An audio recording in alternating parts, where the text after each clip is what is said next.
Hello, everyone, and welcome to the Bridge Lamont Wedding Podcast, where we talk about all things wedding related to provide knowledge and valuable information to couples planning their wedding to help make their day the best it can be.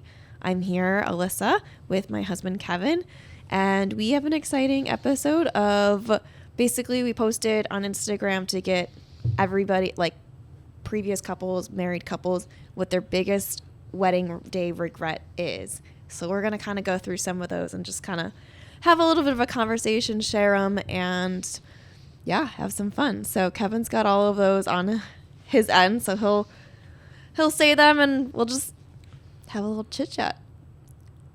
All right. So do we want to start with kind of like a hard one? A hard one? Are there hard? There's one specific answer where people said one thing, but someone said the opposite thing. Okay, so interesting. Okay. First one that we got was spending too much time going table to table and not enough time on the dance floor. Okay. So they're talking to all their guests rather than having fun and enjoying their reception. Someone else said not interacting more with my guests at the reception. So they said the opposite. I think I would like to know how big the weddings were. I feel like guest counts make a huge difference on that. And I think it also depends on who your guests are at the wedding. Agreed. Like, so generally when you have a larger guest count, you're inviting like your mom's coworkers or like the most random people who like you don't necessarily like, you're not friends with You them. feel obligated to invite them. Right. And so now you're going table to table and spending even just 5 minutes talking to these people who you're never going to see again almost. And yeah, that's like a wait that you feel like you're wasting your time. If you spend 5 minutes per table, and first of all, if it's a table of 10 people, it's going to be longer than 5 probably. It's going to be longer than 5. And if you do spend 5, you're going to end up feeling like you didn't talk with them long enough. Right. So it's like, if you're going to feel guilty about that at your own wedding, why invite them in the first place? Right. In my opinion. Yeah. So I guess a good way to look at like when you're making your guest list, think about, do you want to stand there and take time away from your day, like you and your husband, and spending time with people important to you and being on the dance floor and enjoying everything going on to talk to people and exchange pleasantries, essentially. That might be what you're doing. Like the best way to figure out. Do we just hack it? Maybe. Like, I mean, if you think about, that is the best way to figure out how to determine your guest list. Right. Are you going to want to spend 5, and if it goes over and turns into 10 minutes with a single person on your wedding day, are you let's say are you going to be happy about that? Let's say you have 20 tables and you're spending 5 to 10 minutes at each table. That's a lot of time. Yeah. So, I mean, I know at our wedding, we kind of went to each table briefly. We had 80 people at our wedding. So it didn't take up all of our time, and we got our dinner first. We ate our food, and then I think we walked around, and then we went and sat down for, I think, toast was the next thing, which this is why you need a coordinator and a good like DJ or whoever's doing things, because they were the ones that prompted us to do these things. Because in the moment, it's a blur. It's honestly a blur. Time management for sure. Yeah. So, I mean, that is an interesting one, that people feel two very different things about their wedding. Yeah. And if you feel like you didn't like, if you're the person that spending too much time talking to people and not enjoying the dance floor, I feel bad. I know, like our wedding, we had 80 people. We talked to everybody. We were on the dance floor the entire time. And nearly all of our guests at some point were on the dance floor.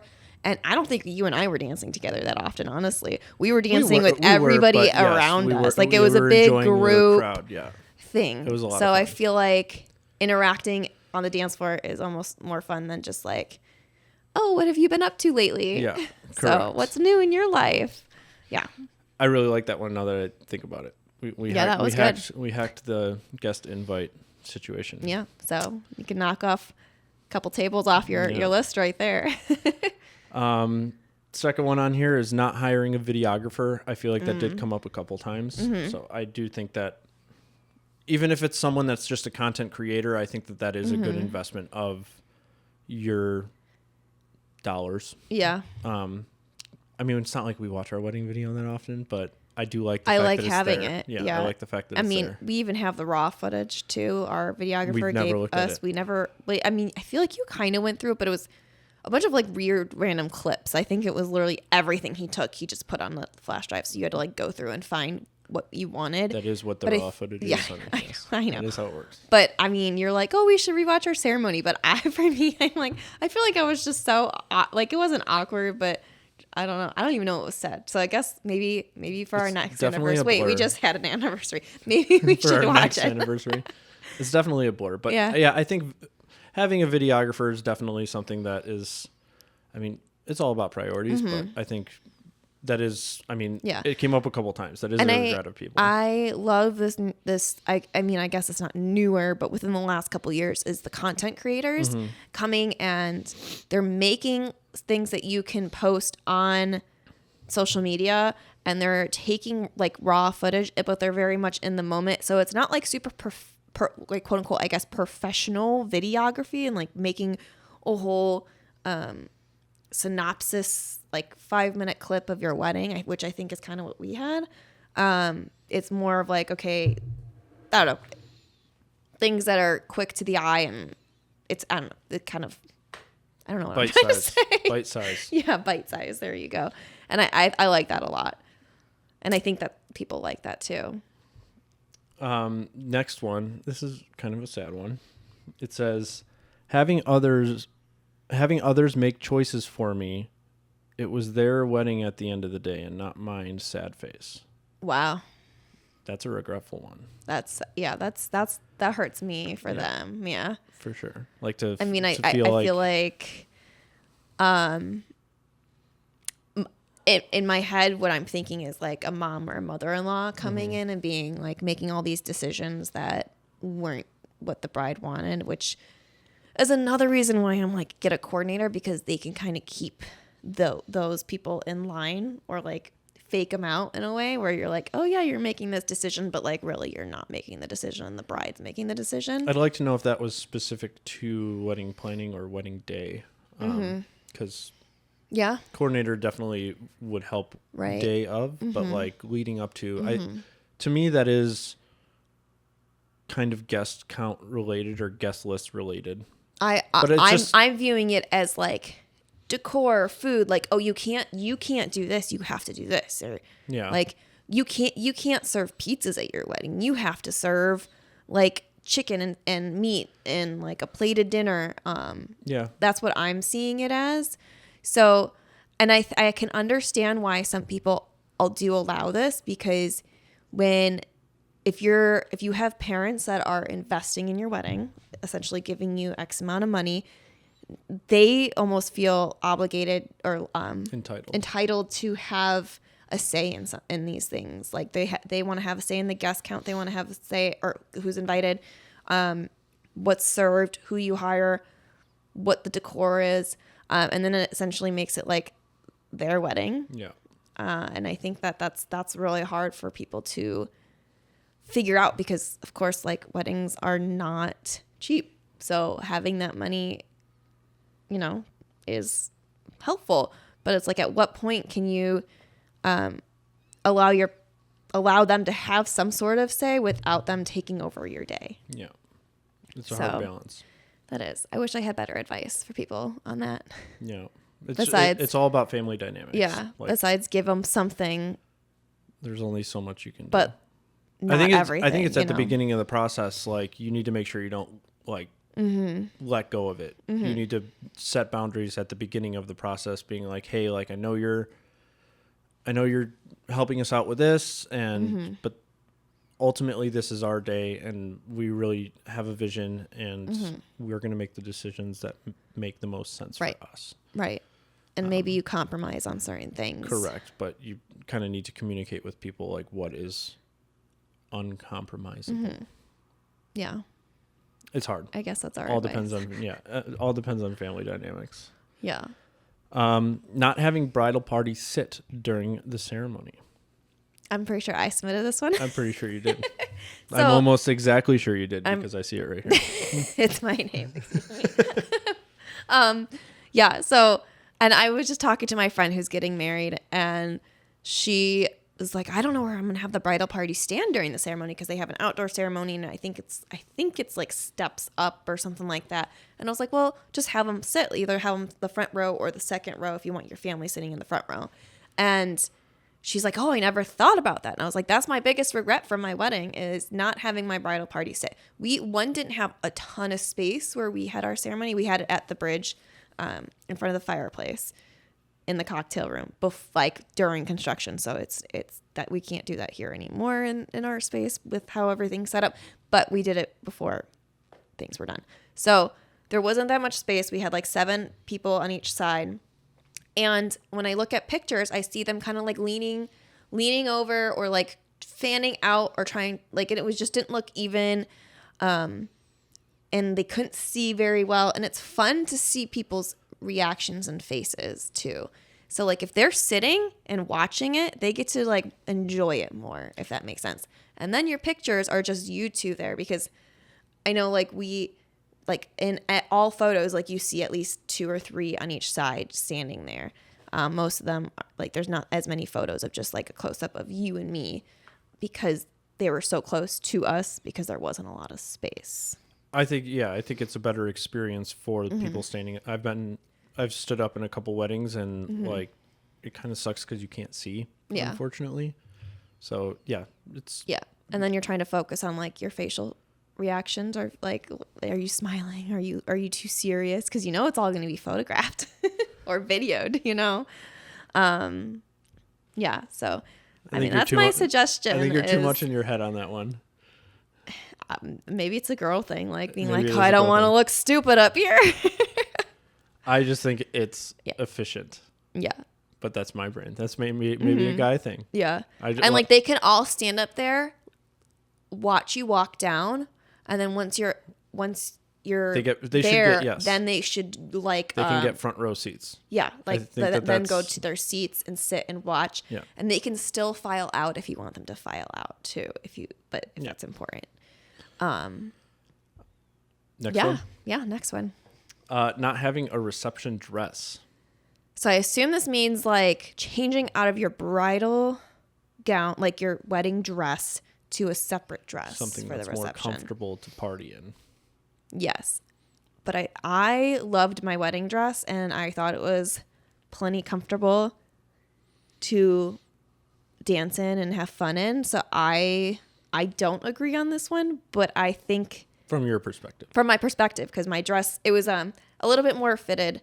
Was it comfortable to dance in for the evening? Yeah, I was fine in it. It was a little heavier. That's what you need to think about is if you're trying on dresses and stuff like that and you're thinking, oh my gosh, I won't be comfortable in this all day, then you definitely need then you should get an alternative because you shouldn't compromise on your like dream dress just for the reception idea of it either.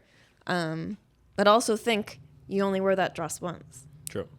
So I don't think I think I've seen social media stuff of people cutting their dress for the That's reception. like kind of cool too, but I think for my dress I had like I don't know if I would call it like a mesh, and it was like it gave me a little bit of a rash on like my collarbones, and I think that was the only uncomfortable part of it. So, but you don't know what's going to happen until you're wearing the dress for an entire day. Yeah. So, and I think reception dress wise, I think most people go like shorter, right? Yeah, it's and like it's sneakers like or something. Cocktail dress, like and it would be like an after dinner you change. Correct. Yeah, like once the dance floor opens. I feel like I've seen someone do like. We've definitely had people pants and like a tank or I don't know, or a sweatsuit almost. We've had a couple people do that. Yeah. Yeah.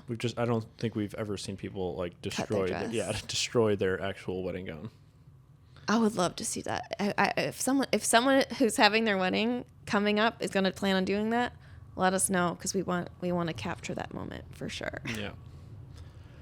Next one, we talked about this in our last podcast and clipped it up because it was the most practical of our previous podcasts is having party favors. Huge mistake and waste of money. Yeah.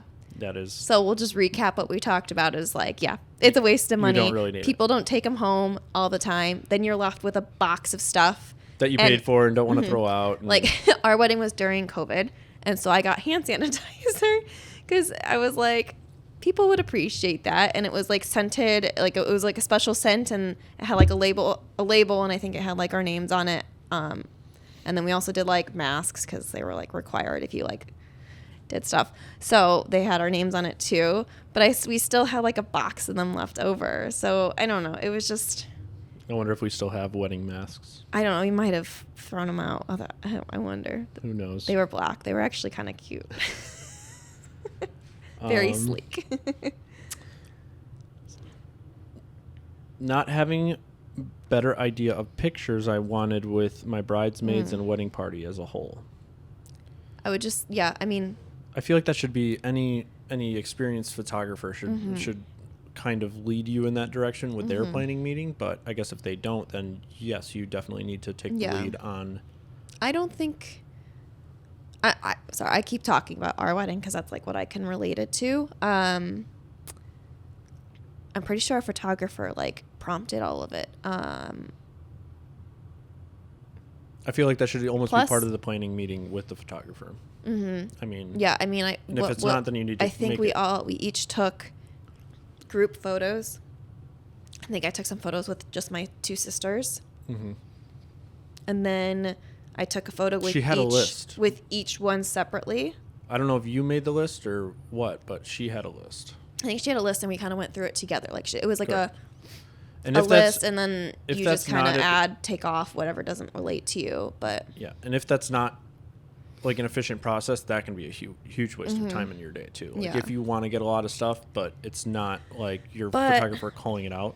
My suggestion is don't focus so much. I mean, and this is a regret after the fact. So maybe they didn't focus on this enough, but like, I guess have a good balance of it is like, you don't need to focus on the photos with your bridal party necessarily. I think the photos of like you and your significant other is more important because those are the photos that you're going to have in your home. We don't have any photos with like our bridal party posted anywhere. I think I have my background. I would never really look at them again either. Yeah. So I guess it just depends on the person because this is obviously a regret for someone not having certain ones, but maybe they only had like the super basic post-ceremony one. I do think having your photographer scout out the area prior to coming or hiring someone that you know has been to a venue is helpful because that way they like have an idea of where to go outside, what to do if you're going to go outside, and like good spots inside to take photos as well. So we're running into repeats now, and we don't have too many more unique ones. So a lot of people said the same things, right? Like, what's your biggest regret from our wedding? We can wrap it up with this. Well, we already talked about that. Did we? What did you say? Not having the bridal party sit. That's not my biggest regret. I don't know. Is that your biggest regret? Well, I mean, that's what I submitted as my biggest regret. Well, I guess I don't. Yeah. What would yours be? I think that since we did our photos or our wedding in the winter, and we were in downtown Naperville, and this is specific to anyone downtown here as well. If it's in the winter, you should get some Christmassy photos outside, because it snowed the night before.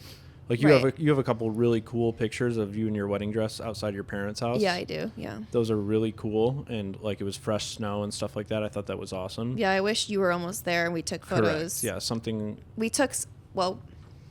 That's the thing. I feel like you and I didn't take enough outdoor photos together. Just the two of us. Just the two of us. We took a lot inside. We did take some outside, like on the bridge here and like right outside the building, but we didn't take some at night. Like, yeah, I mean that, and then instead of a regular guest book, I wish we would have had after the tone, like the phone thing. Yeah, I think because I don't know. As a guest, I don't know what I would say on the phone thing. But I think it's funny as like the night goes on, people like get a little more drunk and pick up the phone. And I almost think it'd be a fun one to do. later in the night, not during cocktail Correct. hour. Like have it out It's more like an after dinner thing. I think it's a more fun thing to do than just a standard guest book, because I think I would listen to it back. Like I'd have memories of like maybe a week after a wedding, getting back from our honeymoon, like going through that and listening to like what people said. I think that would be a great experience that we didn't really have because or we didn't even have like it. on your first anniversary, like listening to that or something. Just funny stuff. But I feel like I saw someone say like not eating the food or enjoying your food. yeah, I think I figured that was kind of the same, but not eating my dinner or enjoying the sweets table because we were so busy. So again, busy, in my opinion, is Talking to a bunch of people, being pulled away. Yeah, that's why I think sometimes the smaller weddings are the way to go. But hey, we do like big weddings here because, you know, they are more profitable. But as a bride and groom, think about who you're inviting. I feel like that's a constant topic, sort of. Just because it affects so much. Like the difference between the cost and experience of a 220 person wedding versus a 120 person wedding is extremely significant. Extremely significant. Both in cost and experience. Yeah. So, that it? I guess so. Cool. Yeah. Till next time. Till next time. Adios.